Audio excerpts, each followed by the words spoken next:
hello, good evening sa lahat. Good afternoon sa mga nasa ibang bansa. And actually, I would like to apologize sa nangyari kanina sa Facebook Live kanina. I was not able to notice na hindi pala nag-play ng maayos yung live stream natin. So that's why putol-putol yung nangyari sa Facebook Live kanina. But this night, ginawa ko na lang is inulit ko tong video training na to or itong live training na to para mas maging, alam niyo, valuable para sa bawat isa na makakapanood. So, I would just like to greet everyone na nandito ngayon, nanonood. Kung napanood mo to kanina, itong portion na to, well, thank you again for dropping by. I would like to acknowledge yung presence ni Hi Bro Francis. Ayan, no headset daw. Okay, possible naman yata na marinig kahit walang headset. Hello, Miss Winnie. Yep, thank you for watching tonight. Sino pa ba nandito? Hello, Miss Kirima, Miss Kaz, also Bro Francis Jade. Thanks for watching. So, actually, kanina nag-live na ako, same topic, but yun nga nabanggit ko kanina na nagputol-putol pala yung broadcast ng live training. It's because sa internet connection ko, nagkaroon lang ng konting latency. So, bumaba yung upload speed. That's why ganun yung nangyari. But, winning naman ako na ulitin siya. Actually, ulitin ko ulit yung Facebook live training na to. Para doon sa mga hindi nakakakilala sa akin, I would like to introduce myself.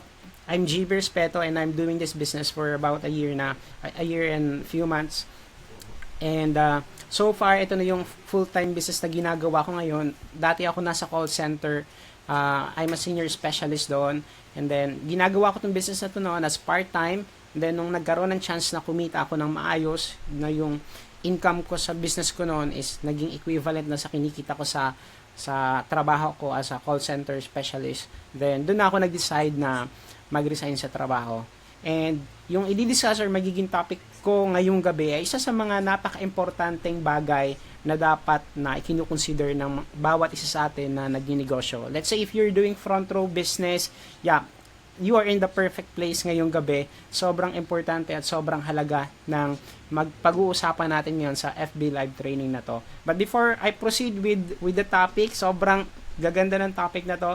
I would like to greet again everyone na nandito ngayon. Hello Darcy, thanks for watching. Hello Upsmark De La Rosa. May mga bagay pa tayong pag-uusapan. Ayan, i-accomplish natin. But thanks for watching. Same with Miss Vigil. Thanks for watching. And yan, si Miss Angela. Hello Angela. And also, one of my mentor, Next in Line Millionaires Club, nandito rin. Sir Brian Levida.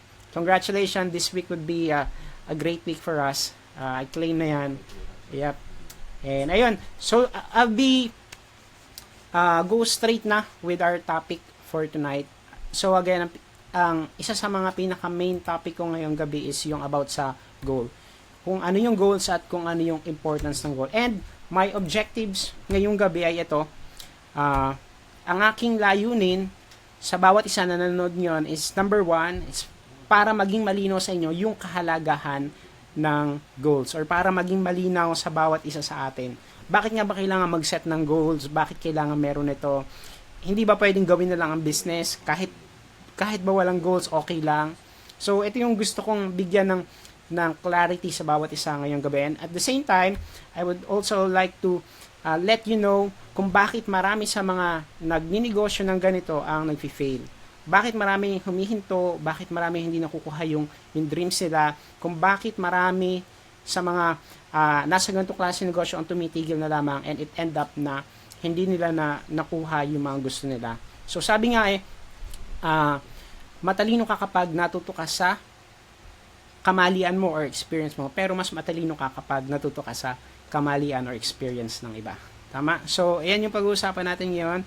So our goals really important. I believe most of you would agree. Lahat na nandito ngayon nanonood ngayong gabi na importante ang goals. Tama? So, yep, if you agree with me, you can comment below kung importante ba talaga ang goals. Hello Miss Kate, or Ate Kate. Yeah, thanks for watching. So, yep, I know all of you guys would agree na importante talaga na nagsaset ng goal. Okay?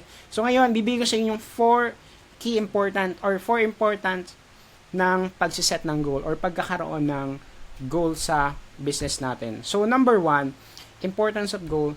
Goals propel you forward. Okay? Pag sinabing propel, ito yung magdadrive sa'yo at the same time, magpupush sa'yo para gumawa ng mga consistent massive action sa business natin. Okay? So, I would like to share you a story nung nag-umpisa ako dito sa negosyo na to. Literally naman, to be honest, wala talaga ako nung sinet na goal naman. First few months ko sa business. Ang ginawa ko lang, nag-join ako, nag-avail lang ako ng package, ng front row, and then yun. Tapos pumupunta-punta lamang ako sa meeting, pero to be honest, wala talaga akong sinet na goal. So, yun yung isa sa mga bagay na for me, dapat ay ginawa ko ng mas maaga. Kasi during that time, yung mga panahon or mga months na wala akong goals, yun yung time na wala akong ginagawa. Kasi walang nagpupush sa akin. Ibig sabihin, walang nagdadrive sa akin para mag-take ng action, walang nagre-remind sa akin ng OJB, kailangan mong gawin to kasi may mga goals ka. So, you know what I mean? Alam ko, karamihan sa inyo ngayon, o nanonood sa inyo ngayon, part ka na ng business na to, and alam ko mag-agree ka sa akin na napaka-importante na meron kang goals. Bakit? Yan kasi yun talaga yung magdadrive sa'yo para humataw araw-araw, para pumunta sa office, para aralin ng business, para kumausap ng mas maraming tao, para mag-invite pa, invite na ng invite, or refer na ng refer para mag-promote ng mga products natin, i-promote yung business. Yan yung magpupush sa'yo. Okay? Kung wala kang goals, hindi mangyayari yan. Okay? Yan yung nangyari kasi sa akin on the first few months ko sa negosyo. So, ayun, I'm just sharing you my experience. Hope may napupulot kayo sa mga experience ko. Hello, Miss Sharon J. Thanks for watching. So, kung babagong dating ka lang, ang pinag-uusapan natin dito is yung importance ng goal. So, yan yung number one. Goals help you, goals propel you forward. Now, meron akong bigay dito ng example. Ito yung dalawang magkaibigan. So, pangalanan natin. Let's say, itong isang nasa kaliwa siya si Warren. And then, ito nasa kanan siya naman si John. Okay. So, ayan yung scenario. Si Warren, ang sabi niya, Millionaires Club in 2 years. Sabi niya, kaya ko to. While si John naman, yung nasa kanan, sabi niya, bakit nga ba ako nag-join? Okay. Meron ba sa inyo ngayon na nanonood na hindi mo pa alam up to now kung bakit mo ginagawa ang negosyo na to? Okay? Meron ba sa inyo na nag-join lang and then hindi mo talaga alam kung bakit nga ba nag-join? Merong iba na nag-join dahil gusto lang nila na maka-avail ng products or ma-take advantage yung 50% discount natin. Okay? Pero, maswerte yung mga kagaya mo na nag-join na malinaw kung ano ba talaga yung gusto nilang ma-achieve sa negosyo na to. Sa dalawang yan, si Warren sa kaliwa at si John sa kanan, sa palagay nyo, sino sa kanila ang magsasucceed? Sino sa kanila yung makaka-achieve ng goals nila? Absolutely, si Warren, yung nasa kaliwa. Why? Kasi malinaw kay Warren kung bakit niya gagawin yung negosyo. And I hope maging malinaw din sa iyo kung bakit mo ginagawa yung business. Para saan ba? Bakit ka nagninegosyo? Para saan ba? Bakit mo ginagawa yung front row? Okay? Para ba yan sa sarili mo? Para ba yan sa family mo? Para ba mas makatulong ka na at your young age, makapag-provide ka na sa family mo? Para ba maging kaalalay ka na ng iyong mama, papa, or mga magulang sa pag-provide ng pangailangan ng family mo? Just be specific, okay? Or just make sure na malinaw sa'yo yung goals mo. And if it happens na up to this time, wala ka pang sineset na goal na kung ano pa man, well, I want to challenge you tonight. Okay? I really want to challenge you. Huwag mong palilipasin ang gabi na to, nagigising ka kinabukasan na hindi pa rin malinaw sa yung goal mo. Make sure na ma-accomplish mo siya bago ka matulog ngayong gabi. Go ahead, grab a ball pen, grab a notebook, and then minsan pa isulat mo kung bakit mo nga ba talaga ginagawa yung negosyo. Ganon ka-importante ang goals. It propel you forward. Sabi nga you need to move forward. Importante na nag-i-improve ka day in and day out. It doesn't matter kung everyday ang nagiging progress mo lang ay maliit. Okay? Meron akong member dito sa business na to na nakita ko talaga yung improvement niya everyday. It took him a long months, actually 10 to 12 months para matutunan actually yung business. Actually, mas matagal pa. Okay? Pero nakakatuwa sa kanya, may nag-i-improve sa kanya every day, every single day. Noong una, wala talaga siyang kaalam-alam, zero background about this business. Parang ako noon, natatakot ako na gawin ng negosyo kasi wala akong background dito. Pero ang isang bagay na kinakatuwa ko sa member na to is nakikita ko yung improvement niya kahit mabagal. So sabi nga okay lang na mabagal basta nag-i-improve pa rin. Okay? Small progress is still progress. So you need to move forward. So number 2, importance of goals. So eto naman yung pangalawang importance niya. Goals help you believe in yourself. Ayan, medyo natakloban ko lang, pero yan nakasulat dyan. Goals help you believe in yourself. So naniniwala ka ba na kung may goals ka, makakatulong to para paniwalaan mo yung sarili mo, para magkaroon ka ng confidence sa sarili mo. Let me share your story, okay? Way back a year ago, yung kaka-join ko nga lang sa business natin, I want to tell you na zero background ako sa ganitong klaseng negosyo. This is my first network marketing business. Wala akong ka-idea sa ganitong negosyo noon. Ang tanging alam ko lang noon is nagtatrabaho ko sa call center and then ginagawa ko yung trabaho ko ng mabuti. Pero pagdating sa ganitong klase na negosyo, wala akong ka-idea. So ano yung ginawa ko? Okay? Ang ginawa ko noon, ginol ko na matutunan at ma-master yung negosyo. Okay? Yun yung isinulat ko noon sa notebook ko. Sabi ko, goal ko na matutunan talaga yung business. And you know what? After a few months, doon ko nakita talaga na sabi ko, parang kaya ko nang gawin. Kasi, ang isang mga bagay na nagbigay ng inspirasyon sa akin sa negosyo na to is kasi nakikita ko yung iba na mas bata sa akin na nagagawa nila. Merong mga estudyante na kumikita ng 20,000, 30,000 a month. Merong mga undergraduate na kumikita ng ganong kalaki, 30,000 a month. Samantalang ako, professional, graduate ng college. Pero, bakit hindi ko nagagawa? So, yun yung isang bagay na pumasok sa isip ko. Sabi ko, kung nagawa nila, well, kaya ko din gawin. It doesn't matter kung zero background ako. Ang mahalaga, willing ako na pag-aralan at gawin ng business. Okay? May mga bagay ka ba na kinakatakot ngayon? Or are you afraid na i-present ang negosyo kasi natatakot ka na baka magkamali ka, natatakot ka na baka pagtawanan ka ng ibang tao, natatakot ka na baka ma-negative sila, hindi pa tatapos pero mag-opt out na sila or mag-walk out na sila, hindi natapusin ang presentation mo. Ito ba yung mga fears mo? Well, I want to encourage you tonight na you need to believe in yourself na kaya mo. Kailangan mo lang is iset mo yung goal na yan, sabihin mo sa sarili mo, I want to master this business. I want to be a master of this business. I want to learn everything in this business. At along with that goals, kailangan meron ka ding gawin na action para ma-fulfill mo yung mga goals na yan. So, isa sa mga action na ginawa ko noon, nung sabi ko gusto ko matutunan yung negosyo, ang ginawa ko noon is, sabi ko, pupunta ako ng main office noon para mag-attend ng training. So, wala pa nung office dito sa Batangas, wala pang ginaganap dito na training para sa front row. So, ang tanging avenue lang para matrain ka is luluwas ka ng Manila. So, imagine, magbibiyahe ako noon tuwing Sabado. So, every month, lumuluwas ako ng 2 beses para maka-attend ng training. So, ganun yung ginawa ko. And then, actually, hindi ako nang hinayang sa mga pinapamasahe ko noon. Hindi ako nang hinayang sa oras, sa pagod, actually sa biyahe papunta ron, and then madaling araw na uuwi. Hindi ako nang hinayang sa mga bagay na yun. Sapagkat yun yung naging way para magkaroon ako ng confidence sa business at higit sa lahat, maniwala ako sa sarili ko na kaya ko pala. Kung ikaw ay nakaka-experience ng same experience na naranasan ko noon, kung wala kang confident sa sarili mo na kaya mong gawin, well, I want to encourage you, kaya mo yan as long as may gagawin ka na action para ma-hit mo yung mga goals mo. Okay? Goals help you believe in yourself. Alright? Gusto ko muna, bago tayo mag-move on, I would just like to greet everyone na nandito, yung mga nadagdag. Hello, Sir Rap Ryan. Thank you for watching. Thanks for dropping by. Hello, Miss Sarah. Miss Sarah May Fumar. Ayan. I believe si Miss Sarah ay nasa ibang bansa. Salamat po sa panunood. Hello, Miss Annalyn Lopez. Salamat po. Miss Sharon J. Hello po. Hello, Apps. Sabi niya. Hello din, bro. Salamat sa panunood po ng live natin.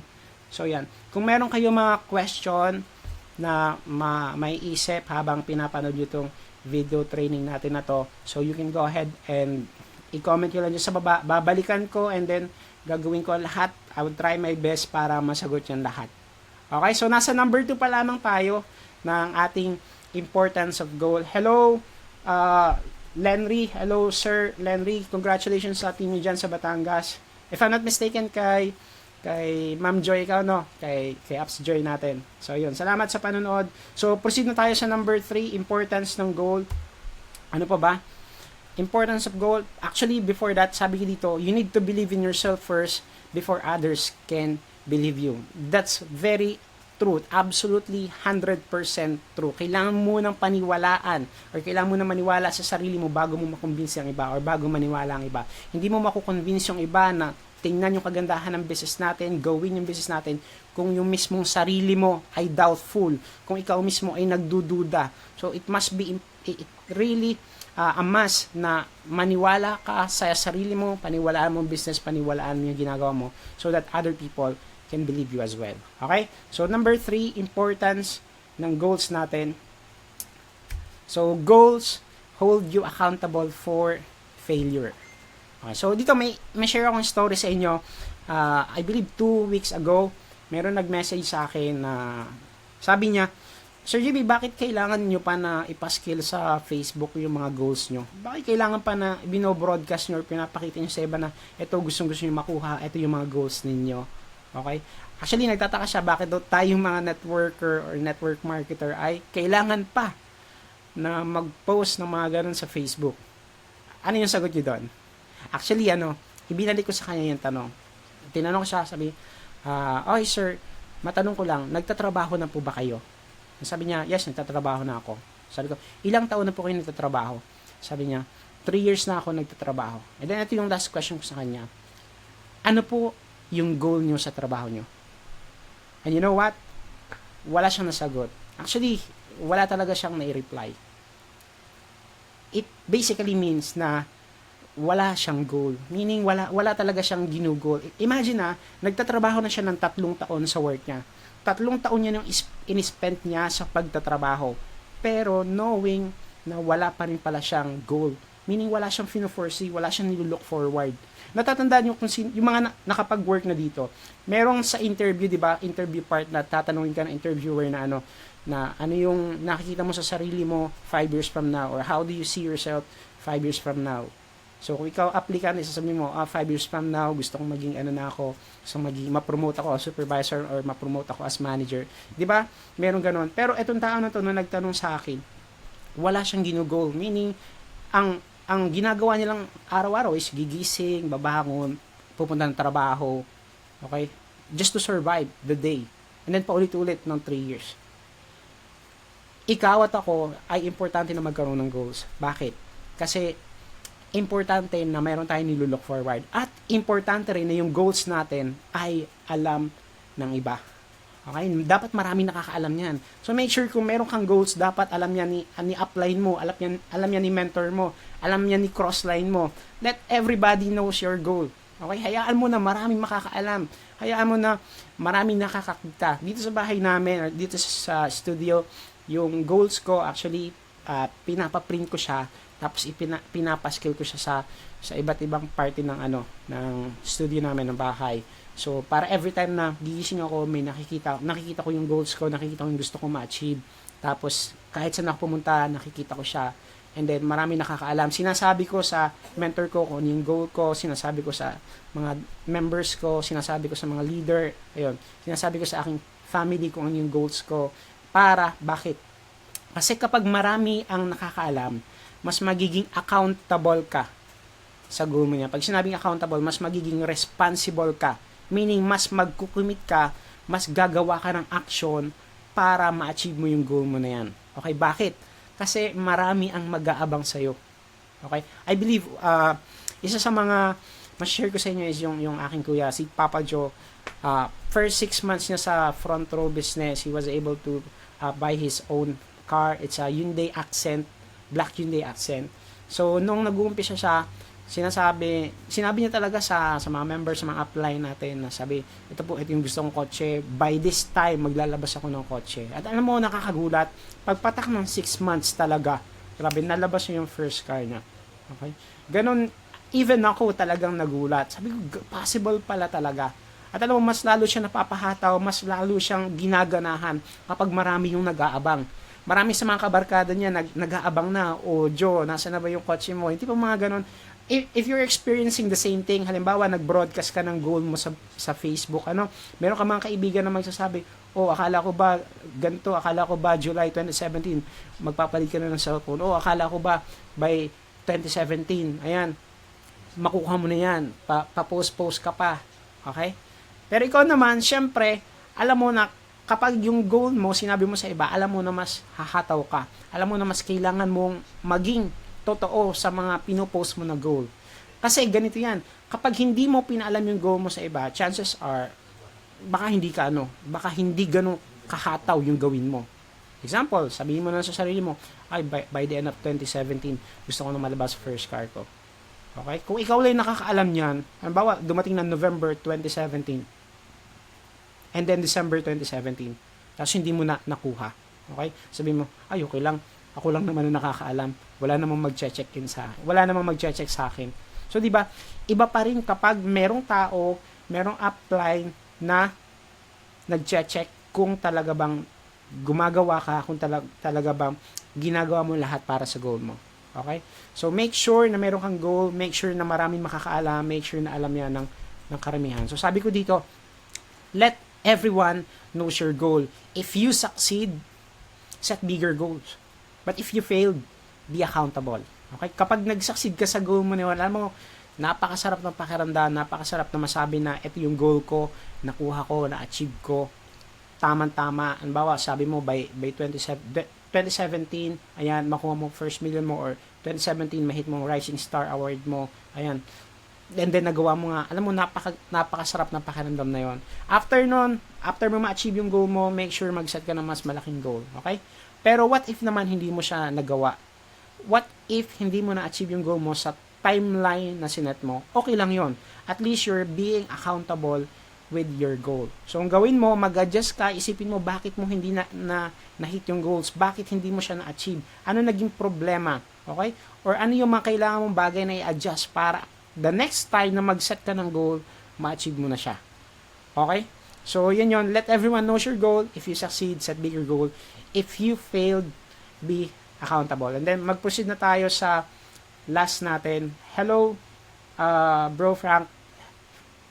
Frank is one of our leaders sa Saudi Arabia. Hello, Ms. Aaron. Thank you for watching. I'm both excited para sa inyo ni Sir Frank. Salamat sa pagdaan. Ayan, nandito tayo sa last natin. Bale pala kanina nag-broadcast na rin ako para sa mga hindi nakakaalam.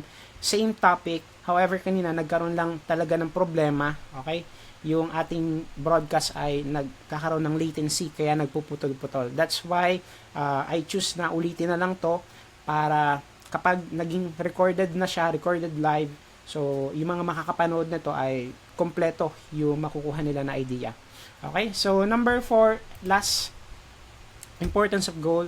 Sabi dito, goals keep you focused. Kapag may goals ka talaga, yan yung tipong magiging focus ka talaga sa ginagawa mo. Okay? Meron akong isang kakilala, I'm so inspired by this person. Ang pangalan niya si Jeff Hidalgo. If it happens na mapanood mo tong FB Live na to, bro Jeff, isa ako sa mga tao talaga na na-amaze at na-inspire sa'yo. Alam mo kung bakit? Kasi ganito yan, every time na nagpapangita kami ni Jeff, okay, ni bro Jeff, lagi namin napapag-usapan yung goals niya. Alam mo, lagi niya sinishare na ito, sabi, JB, gusto kong malabas tong goal ko na to. Ang goal niya actually ay makapaglabas ng brand new Hyundai Elantra. Brand new na Hyundai Elantra. So, way back October 2016, tanda ko, pinag-uusapan na naman yun. Sabi niya, gusto niya malabas yung kanyang brand new car na Hyundai Elantra. By the way, si Jeff ay isa sa mga leaders na dito sa Batangas. Sobrang nakaka-inspire, sobrang napakagaling na member or leader as well. Kung kayo ay part ng negosyo niya or part ng team niya, nasa maswerteng kamay kayo. Si Sir Jeff ay isa sa mga tao na makakapag-guide sa inyo. So yun, every time talaga na magpapangita kami, lagi kayong magkukumustahan. So laging napapag-usapan namin is yung lalabas niya na Hyundai Elantra na kotse. And then, alam mo, last week lang, nagulat ako bigla. 2 weeks ago, bigla ako nagulat. Bakit ako bigla nagulat? Nakita ko na nag-post siya sa timeline niya yun pala yung araw na na-achieve niya na yung goal niya. Meaning, nalabas niya yung kanyang first brand new car na Hyundai Elantra. Kahit shock na shock. Pero alam mo, ang isang bagay na ikinakatuwa ko doon, this person is really focused sa kanyang goal. Alam ko yung naging struggles niya, alam ko na marami siyang challenges na kinaharap. Okay, maraming nag-negative sa kanya, maraming nagtatawa sa kanya, marami mga alam mo yun, yung tipong sasabihin siya kung ano-ano, napakarami. Pero alam mo yung isang bagay na nagpatatag sa kanya, it's because of his goal. Meron kasi siyang goal, at ang goal nga, ito, goal niya na makabili ng sarili niyang brand new car. So yan, Bro Jeff, salute ako sa iyo, sobrang lupit, sobrang nakaka-inspire. So, I just want to let you see na sa mga nanonood na kapag may goals ka, yan yung magdadrive sa'yo para maging focus. Ako on my part, nagsaset ako ng goals ko. Sabi ko, I want to hit yung 50,000 monthly income. Yun nga, nakakatuwa. Last January, sinet ko yon. Sabi ko, this month, may hit ko na yung consistent 50,000 income ko. And then after ko ng 50,000 na yun, sabi ko, ito naman yung mga activities na gagawin ko everyday para ma-hit ko yung goal na yan. So, once na nag-set ka ng goal, syempre dapat meron din yan naka-align na activities. Ano yung gagawin mo pagising, okay? Kailan ka mag-online, anong oras ka mag-online, ano yung dapat na gawin mo lang kapag online ka sa Facebook, okay? Huwag muna mag-browse ng mga newsfeed, so focus lang muna sa negosyo, anong oras ka pupunta sa office, okay? Anong oras ka uuwi, anong oras ka magpo-follow up, so yan, make sure na naka-detail dyan. Nag-set ka ng goals, but you also need to set yung mga activities na gagawin mo para ma-achieve mo yung goals na yon. Okay? And then ito, bigyan ko kayo ng sample. What if, okay, example, naglalaro ka ng soccer, ayan. So, sino sa'yo nakapaglaro ng soccer? Dito sa Pilipinas, bihira yung ganyan, no? And let's say, naglalaro ka ng soccer or naglalaro ka ng basketball. Okay? Pero, yung soccer at basketball, walang goal. Meaning, yung soccer, walang goal, and then yung basketball naman, walang basketball ring. What do you think? May mananalo kaya? Di ba walang mananalo. Bakit? Wala kasing goal. So ano yung mangyayari sa mga player? Baka maghahabol lang sila, mag-aagawan. Tapos walang makakapuntos, walang mananalo. And ang mangyayari dyan, all of the players will be tired lang, mapapagod, exhausted, gano'n, mauubos ang lakas. Kasi wala silang ginugo. Takbo lang sila ng takbo, pauli-uli lang, habol lang, agawan lang ng bola, pero walang nakakascore. Alam mo, sa negosyong ginagawa natin, napaka-importante talaga na meron kang goals. Okay? Sobrang importante ito. I want to highlight and emphasize this. Okay? Importante na may goal ka sa business natin. Ano ba yung goal mo? Ano yung gusto mo provide? Ano yung gusto mo maibigay sa family mo? Okay? Ano yung gusto mong bahay na mapatayo? Ano yung brand ng kotse na gusto mong malabas? Ano yung gusto mong ma-achieve? Gusto mo ba ng financial and time freedom? It must be clear sa'yo. Dapat maging malinaw sa'yo kung bakit mo ginagawa ang negosyo na to. Bakit? Kapag hindi kasi yan naging malinaw or kapag wala kang silat na goal, baka magaya ka lang sa taong yan na nakahiga. Ano yun? Napagod. Ayun. And once na napagod ka, ayun, nag-quit, umayaw, hindi na tinuloy ang business. Okay? At yan yung eksaktong reason kung bakit maraming mga tao or maraming mga nag-start sa negosyo na to ang tumigil na lang basta, nahirapan, and then yun, nag-quit, and then hindi nila na-achieve yung mga pangarap nila. Bakit? At the first place, wala silang goal na sinet. Or wala silang wala silang look forward, wala talaga silang gustong ma-achieve sa business na to. So actually, ito lang, this FB Live is very short. Masaya ako na naulit ko siya. Kanina nga sabi ko sa'yo, nagkaroon ng latency tayo, nagkaroon ng error. So, just to summarize everything, bago ko i-greet yung bawat isa na nandito nanood ngayon. So, ano nga ulit yung importance ng goals? Goals propels you forward. Goals helps you believe in yourself. Goals, yan, holds you accountable for failures. And finally, last, goals keeps you focused. Okay, so yan yung mga bagay na magagawa ng goals mo. Alright, again, kung hindi ka pa nagli-list down ng mga goals mo, I want to challenge you again.